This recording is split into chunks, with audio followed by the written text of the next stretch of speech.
हम लोग वायुमंडल के महासागर में रहते हैं। वायुमंडल पृथ्वी की ग्रेविटी से चिपका रहता है और पृथ्वी के साथ साथ उसके चारों ओर हमेशा बना रहता है।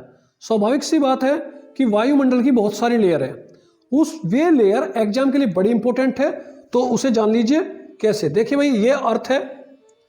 अर्थ का जो सबसे निचले वाला पॉइंट है वायुमंडल का, मतलब पृथ्वी से जो चिपका हुआ है वायुमंडल का पहली लेयर, उसे कहते हैं ट्रोपोस्फेयर या क्षोभ मंडल।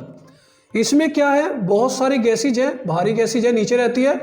तो सीधी सी बात है, बादल, वर्षा, तूफान, यानी कि मौसमी गतिविधियां सारी की सारी इसी में होती है।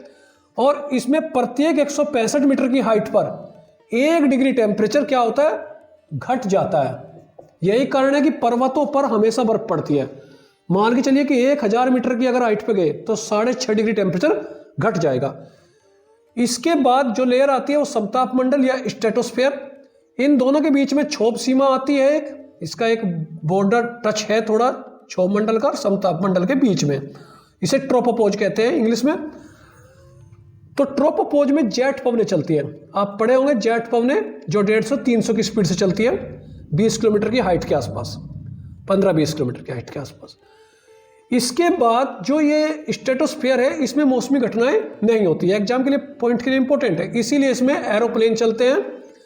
50 किलोमीटर तक होती है और इसकी सबसे ऊपरी लेयर पे ओजोन परत होती है, जो यूवी किरणों से रक्षा करती है, जो स्किन कैंसर का कारण बनता है। यहां के बाद 80 किलोमीटर की हाइट तक मीसोस्फेयर होता है, जहां पर टेम्परेचर बहुत कम हो जाती है। एग्जाम के लिए इंपॉर्टेंट है कि सबसे कम टेम्परेचर वायुमंडल में कहां होता है, मीसोस्फेयर में, -100 डिग्री टेम्परेचर तक पहुंच जाता है। इसके बाद आयन मंडल होता है, आयनोस्फेयर कहते हैं। इसमें क्या है, अलग अलग लेयर है कई सारी, D, E, F, G। 640 kilometre की हाइट तक रहते हैं। तापमान में बहुत ज्यादा वृद्धि होती है, 1200 डिग्री सेल्सियस तक पहुंच जाता है। रेडियो वेव्स, जो मोबाइल वगैरह की वेव्स हैं, वो सारी की सारी इसी के कारण संपन्न हुई है कि मोबाइल आज चल रहे हैं, टीवी चल रहे हैं। क्यों, जो यहां से वेव्स है मोबाइल की ऊपर जाती है, यहां से टकरा के वापस आ जाती है। अगर ये ना होती तो अंतरिक्ष में चले जाते हैं।